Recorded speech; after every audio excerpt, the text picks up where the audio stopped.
Hey, all. Hope everybody can hear me. Let me just check. Thumbs up if you guys can hear me.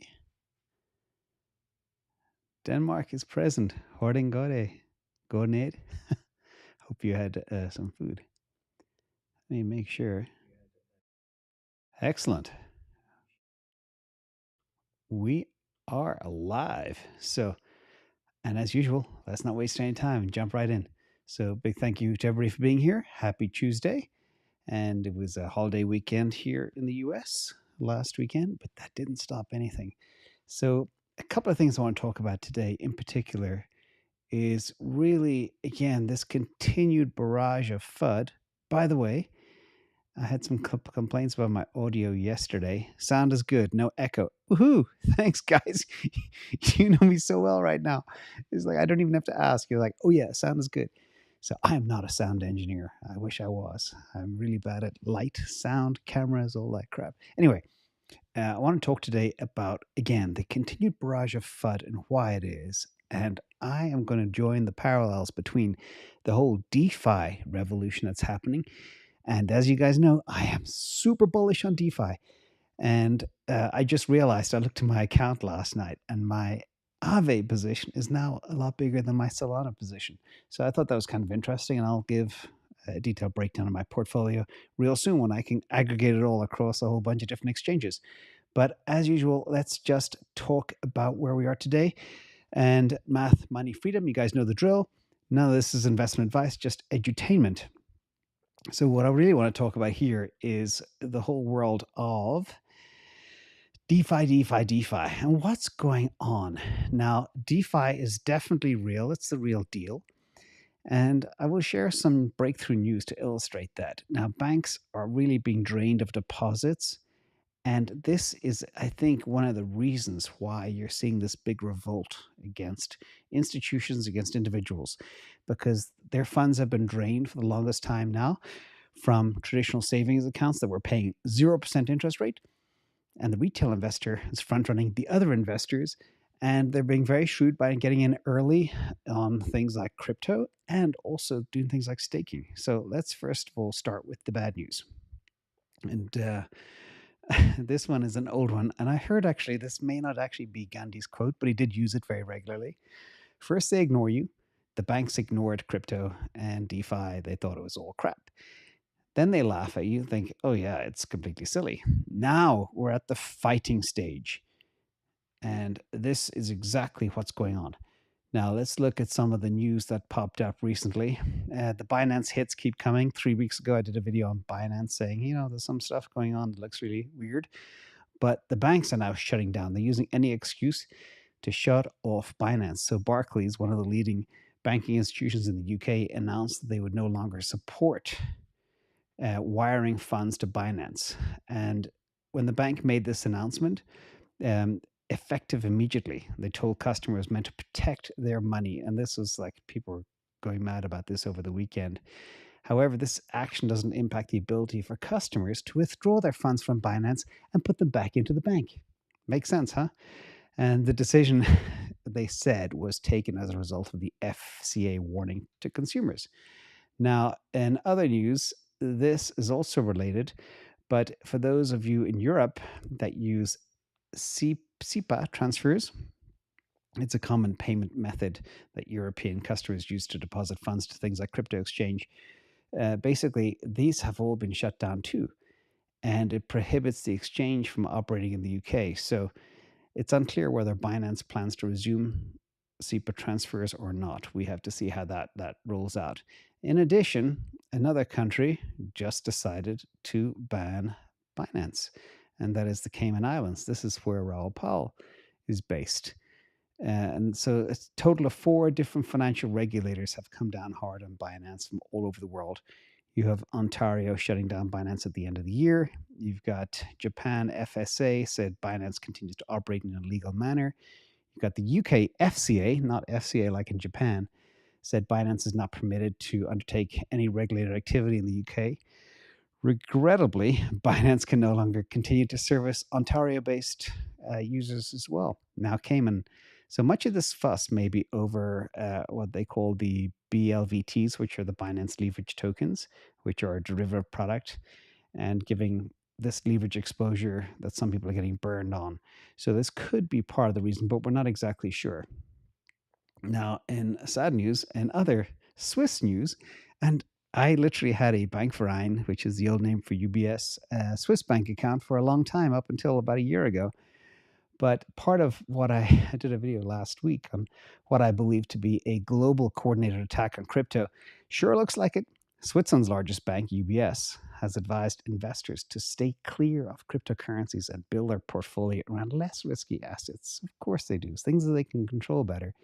But Switzerland's a very crypto-friendly place, and there's tons of upstart institutions and companies are built around crypto. For example, Solana is based there.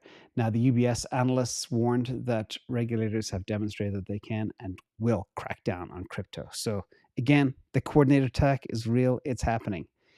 Now, let's talk about some good news. So I sometimes like to start with a little bit of bad news and then lift the mood a little bit. So this one, Ethereum could challenge Bitcoin as a store of value after a major network upgrade, said Saxo Bank. Now, what is cool about this is the changes to the Ethereum transaction fees will start to destroy tokens, potentially supporting the price. Obviously, a deflationary mechanism, more so than Bitcoin. But some people still believe that cryptocurrencies are too volatile to be reliable stores of value. But you can expect a big ramp up in Ethereum as we go forward.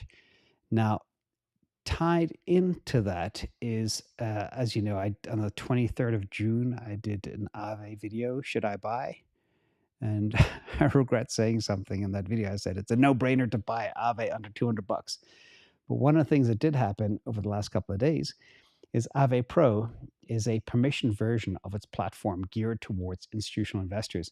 And Aave Pro will support 4 assets out of the gate for institutional demand, and that'll be Bitcoin, Ethereum, Aave, and USDC. And the platform's liquidity pools will be segregated from the traditional permissionless markets, let's call them. And so they are the Aave Polygon, Aave version 2, etc., which we covered.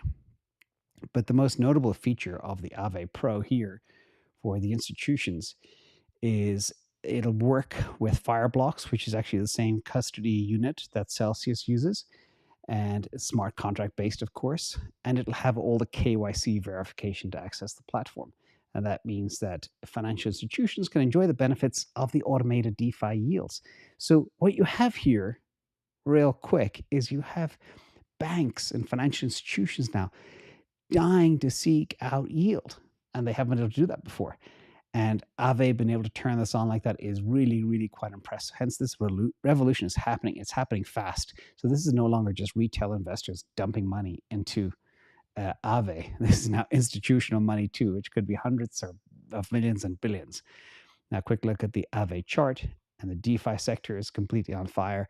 Aave is up 75% since my Should I Buy video in June, and it's just been crazy. Slight bit of weakness today, but nothing but goodness on the horizon. And many believe Aave could be a $600 stock during this bull run. Token, sorry, bad word.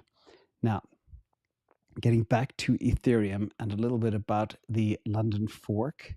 The London fork includes EIP 1559, which will include some burn, as I mentioned before, which will burn some ETH with every transaction. And this hard fork was originally set for sometime in July, but they weren't sure. Now it's set to release, I think, on August 4th with block number something just shy of 13 million. I don't remember exactly. But this could really make Ethereum deflationary. Again, that whole store of value narrative could exist. And users will instead pay a base fee like they do today, which goes directly to the network. And some of it, of course, could be burned, or ETH will be removed from circulation, adding that deflationary pressure, which I believe will increase Ethereum prices as we go forward. So more fantastic news. Now, in other news, Alex Mashinsky, who I interviewed last week, just made an article, I think yesterday, he referred to as the flippening, the beginning of the flippening of Bitcoin. And it's the first time in history in the crypto space that Ethereum addresses will have taken over the number of Bitcoin active addresses, Ethereum active and Bitcoin active addresses. And the Ethereum is becoming by far the most popular group. It's even more popular than Daddy Bitcoin. So we'll see what happens. But activity on the ETH-based wallet addresses are moving far ahead. I think it's about 760,000 Ethereum addresses currently active. And that's about 50,000 more than Bitcoin. So Bitcoin's had a bit of a slowdown, but that is very good for the whole DeFi space, smart contract space, etc. And Ethereum are running away. And fingers crossed, August 4th, everything goes smooth with Ethereum EIP 1559. Now, switching gears a little bit, talking a bit about Tesla. I actually tried to troll Elon Musk yesterday a little bit because he was referring to getting back in the kind of saddle with coins, putting a funny meme out there from Warren Buffett saying, get all the coins you can and get them as quickly as you can, which I thought was very funny. But this was kind of interesting. The Cybertruck is really under development right now, I should say. And they are working on some cool things like a rear steering wheel, and they still will start production sometime late this year for launch, hopefully early next year for those with the orders in, like me. But it can do many cool things, like very tight turns, very maneuverable with that rear steering wheel. And they have this thing called crab walk, which means it can go up extremely steep hills and all sorts of fun stuff. So that should be a boost to the stock, but the stock was weak because there is some rumors that they may have to take a write-down, an impairment loss is what it's called, in Q2, because Bitcoin could be very close or even under what they paid for it. Now, based on my math, they bought 42,902 coins. The cost is $1.5 billion. The current value, by my calculation, is about $1.455 billion. So they could be facing a $44 million write-down. Now, counterbalancing that is the margins on the Tesla vehicles should be a lot higher because of the C19 situation. The secondhand car market's been on fire, and the new car market has been on fire too, and there's been supply chain disruption, so people can't get their hands on new cars or secondhand cars, which means Tesla doesn't have to negotiate, and they can increase the price all they want and still sell their vehicles, and their vehicles have been completely sold out as far as I know. So we'll see what happens with the stock, but hopefully Q2 should be good. Now, extending beyond the tech sector, I did refer to, there is one stock that I own called BIDU. In full disclosure, I also own Tesla and everything else I've discussed here. But Beijing has continued the whole crackdown. And unfortunately, Beijing is now looking at companies that have listings overseas. That would include things like Baidu and Alibaba and other Chinese corporations. And I was actually quite bullish on these two plays, but you can see that they've completely been beaten down here. And both of them are very much in line. The charts are uncanny. But sometimes this stuff happens. I don't see China clamping down on them too much. And of course, China wants to take over the world, and access to stock markets and access to capital is very important for Chinese businesses. So it could be a buying opportunity, but I'll be monitoring that very, very closely as well as we go forward. Now, a little bit of just be careful news. This another thief. There's a lot of ex-employees or employees within kind of exchange type companies. This company, I think, was Cryptopia in New Zealand, and this individual who remains nameless stole 177,000 in crypto from their employer. So again, we're coming up with a video shortly. If you want this and how to lock yourself down, build your computer security, exchange security, and all the different mechanisms you can use to do that, because they are everywhere. And be careful of kind of scams as well. Quick piece on the Brazilian king of Bitcoin was arrested for a $300 million fraud. And he said, I think his Bitcoin bank was hacked in 2019 and somebody stole all the Bitcoin. But really, he took it himself. So again, be careful where you store your precious assets. And that's, I think that's it for today. So let me open up for some live Q&A, and I hope everybody's doing good. Hang on a second, switch. Yes, I see you guys. So let me pop this chat out. Maybe drink some if I can, and see what's going on in the world with everybody. And I should really pop up the charts too. Boomer Fitness. What do you think of XRP? Keep up the great work with the channel. Thank you so much. Boomer Fitness, bad news for you. I don't like XRP. I'm very, very particular about where I put my money. And XRP is not one. Again, I've said this a few times before. I don't trust the management team. I don't like companies with lawsuits against them when the SEC is at their throat, even though it may turn out to be nothing. It's a distraction. It's not good for the business. And I don't like the fact that they have 51 billion tokens in escrow that they could dump on the market at any time. So again, I have to stress, as per yesterday's video, it's very, very important to look at tokenomics, look at the management team, look at what they have in escrow, and figure out exactly what they could dump at any time. And that's really, really important. So Beardy Day Crypto, nice question. When will the squeeze happen? Funny you say that. We are working on a video tomorrow where we're going to look at the detailed breakdown of where all the coins are, who has the coins, and how many coins are left to really fathom exactly, obviously the usual stuff, how many coins you need to be in a certain percentile of the market and of Earth, and also when that squeeze could actually happen. So thank you for that question. When do we make the next big move? I don't know. Let me pull up the charts right now, see if anything's been happening since I've been talking to you guys for the last few minutes. And let me see. Chad Height. Should I sell 7-year-old HD position and buy Bitcoin? HD. What is HD? Hold on a second. Let me pull that up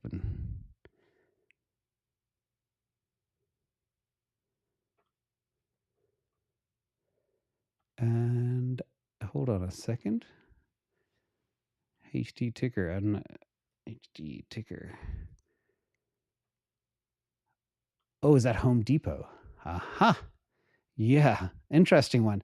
So actually, that's an interesting question. I don't follow companies like retail companies, but I do know that Home Depot has done very well during the C19 situation with home construction. And but looking at the chart, let me have a quick visual at the chart for you right now and see if I can fathom anything from that.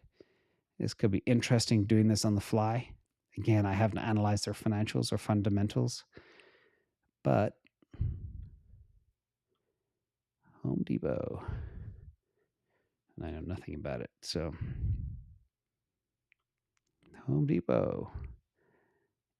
Ooh. 1-year chart. Yeah, I think selling around the $320, $330 mark is close to a top. Their price earning is getting a bit lofty. And yeah, if you have a lot of it and you don't have any Bitcoin, everybody, just to be clear, everybody needs to have some Bitcoin is kind of my take. Nobody should be without Bitcoin, even if it's $1,000 worth. Everybody needs a piece. So Chad, yes, offload. And especially now with Bitcoin priced the way it is, I mean, we are in the kill zone.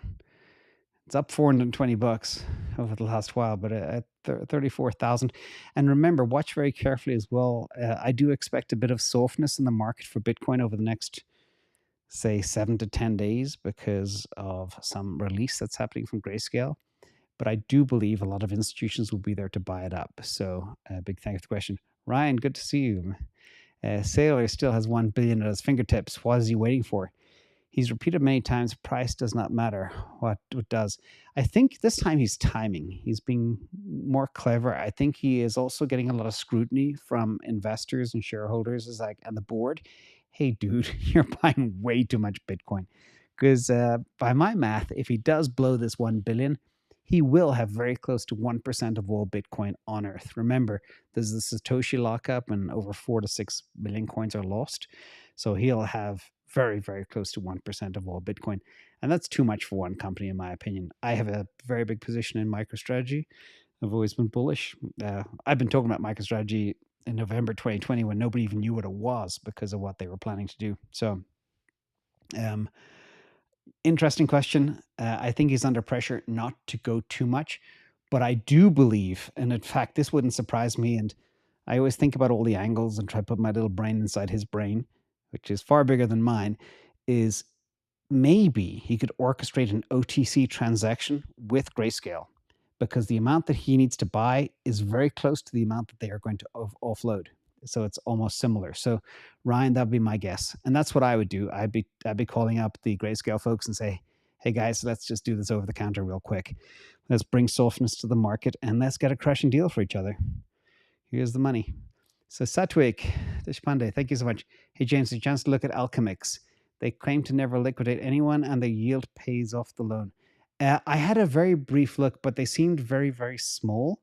And because of that, and because of what I just mentioned also in my video about the Brazilian exchange and then the employee for the other exchange in New Zealand, you really have to be very careful about which exchange you use. And I think the safest bet is to go with the biggest and the best and the most robust. So think, like for me, as far as I'm concerned right now, I am mostly in two places. It's Coinbase Pro and FTX. And I know people groan when I say Coinbase, oh, they're too expensive, but the Coinbase Pro fees aren't too bad. So Satwik, be very careful with the Alchemix. I will have a deeper dive when I get more time. But so on my very brief cursory look, I was afraid. And also, in this world, you can never say never. So claiming to never liquidate anyone and the yield pays off the loan, that's suspicious. I was watching another YouTube video somebody told me to look at today. And it was kind of the Wolf of Wall Street or something. And right in the middle of his video, there was an advertisement for some Eastern European company that says, if you deposit 1 Bitcoin, we will match your deposit with 1 Bitcoin. So you'll double your Bitcoin immediately when you deposit. Now, anybody who hears this knows it's a lie and it's a scam. So just remember that, just be very cautious, everybody. You know, our bags are too precious. Link, big announcement tomorrow. Heard anything? Love your channel. Dave? No, I haven't. I have been looking at the link action. I was looking at the chart last night and I did notice it was moving very nicely. I thought it was related to all the DeFi, Aave news. I know Uniswap was on fire and Polkadot started to move as well. So, but I will check and I'll make a post if I uncover anything. Jeffrey Overturf, thank you for insights always. Schöne Grüße aus Maryland. Diesmal. Super. I lived in DC for a while, very close to Baltimore in Maryland. Thank you so much, Jeffrey. You're very kind. Caligula71, can you look into Exodus wallet and is it on the list? Also, what about this Bitcoin unlock in July? Thank you for the question. We will look into Exodus wallet. In fact, we have a new staff member who is also a wallet expert and very smart with secure and everything else. And we will definitely make that happen. So Watson, if you're out there, check out Exodus wallet and we'll get Caligula some answers. And regarding the Bitcoin unlock in July, again, my theory is it won't have that big an effect. We could see Bitcoin going back down to 30,000, but it will be short-lived. It'll be bought up so fast. Just think of all the money that wants to buy. I mean, it is incredible. So, and I also would not be surprised if Michael Saylor cut a sidebar agreement with Grayscale to buy all of that unlock amount. So I think it's 16,000 Bitcoin. And Michael Saylor needs about, what's the math? 1.5 billion. Yeah, very close to that amount. So Mike, how do you feel about ERG's price action with Ergodex and smart contracts coming to Cardano soon? Yeah, we'll see. I still fear that Cardano is a little bit too behind. You know, they don't have enough dApps. They don't have enough people building on the ecosystem. They're not even live yet. The platform is not tested or proven. The way Charles talks, it's like it's going to be the best piece of technology in the history of the world. But seeing is believing for me. I will check out Ergodex. Is not one that I follow extremely closely, but I will have a look. But thank you so much. And the Canon, the best way to get a whole coin. Sorry, new patron here. Welcome in, the Canon. Best way to get a whole coin is, depending on what type of financial situation you are in. You know, some people think they can kind of trade to it or borrow and buy and stuff like that, but be very careful doing that. Just sock away whatever money you can. If you have non-performing assets, sell them, buy Bitcoin. And if you have funds where you are locked down with your investment choices, like a mutual fund or something, maybe buy something with some good Bitcoin exposure, or if you have an IRA, buy some GBTC or MicroStrategy or things like that. So that you can still be a whole coiner, even though it's always best to have the pure form Bitcoin. You can still be a whole coiner, I think, by buying 106 MicroStrategy shares, or I can't remember if it's 1,050 GBTC shares. So there's a number of ways to skin that cat. You can also even buy things like Hut 8 mining. So thank you for your questions. And let me see what else. Oh, Dan, congratulations. New whole coin today. This is so good to hear. We have literally got a kind of a rough list. Within Patreon now, we have over 600 new whole coiners since we began in earnest in March. So that's very big. And this dip, although it might be painful for many, it's actually been very beneficial for many as well to get access to becoming a whole coiner. It's a lot easier to be a whole coiner at 30,000 than it is at 65,000. And let me see what else is going on. Adam, we haven't looked at yet. Yes, I think we're all going to the moon. And any other cool questions here? I don't have any thoughts on Hex yet. Thank you for that question. We are extremely picky. As far as I'm concerned, I've analyzed 15 cryptos. 4 of them do not make the cut to be investment grade as far as I'm concerned. And I don't want to hold more than 10 or 12 cryptos, because then it gets too difficult to stay on top of everything that's going on. So I tend to be extremely selective. And my discipline, just to reiterate, if I have to add another altcoin to my portfolio, that means I have to divest one. Again, the key to investments is to be extremely focused and know exactly what's going on with everything. And you can't be, if you're looking at 30 altcoins and 100 stocks, you're not going to get anywhere. Kaliga, thank you so much. Next time we're helping, we are actually going to make a donation because a lot of members wanted us to donate to the Sea Shepherds. These are the people that protect the whales in the Southern Ocean. So that's where that's going. Kaliga, thank you. Angie Williams, hey James, can you elaborate on the issue with Kraken? Please, in the comments, suggested security on emails and phone numbers. Could you make a separate video, especially on this? Angie, we will, especially for you. Thank you so much for the contribution. I heard from 2 people in the space of 2 days that they had lost a good chunk of their crypto. In fact, one of the stories was kind of interesting. They lost 60% of all of their assets by somebody. They were based in the US. Somebody had done a SIM card swap. They'd been scanning their emails, and the hacker came from an IP address in France, would you believe? So we are coming out with a whole bunch of security protocols that we can share with everybody. And I'll talk about some of the things that I do as well. You know, things like throttling your withdrawals per day, obviously using things like YubiKeys, using things like Google Voice numbers. So we'll put together a detailed video of how you can all protect yourselves, and even things like having a dedicated machine that you only use for trading and investing. And we all have to be paranoid right now, ultra paranoid, because there are armies of thieves looking to get your bags. I can't stress that enough. I'm not being paranoid. I'm on the receiving end of every week, at least 4 to 6 people say, oh, I've just been scammed, or I've just been hacked, or I just sent my crypto to the wrong wallet and it's lost. And I feel really bad because there is literally nothing I can do. Or Binance has locked down and frozen my account and preventing me from doing any withdrawals. I mean, I hear it all, and it's heartbreaking. So we've got to be very paranoid about what exchanges we use and how we transfer our money and how we secure it and how we do self-custody. And we will be doing a first video in that area around how you can lock your software and technology down. JA, hey, I bought 5,000 worth of Litecoin a couple of months ago. Now it's down by half. Should I sell it and take a loss and buy one Ethereum or hold? Yeah, you know, I'm not a Litecoin fan, and I've given my reasons as to why in the past. I hope there's no Litecoin army. But the other important investment lesson you learn is what I've always done in my life. If something falls 20% from your initial price, analyze where you are in your investment thesis, and does it still hold? Is it still worth holding? with Litecoin being down half. I mean, a lot of people have been writing to me saying, please analyze ICP and all these other things. And I've watched ICP going from 600 down to $38, $40. You know, once a dog with fleas, always a dog with fleas. I think there are far better investments. Like I would get out of Litecoin and you can make your money back by the end of the year by doing something like Aave, getting into Aave or Solana. Not investment advice, or a combination of some of my favorite names, because their future is so bright. I mean, the Aave news with institutions getting into their pro version is absolutely huge. Christy Tolbert, thank you so much.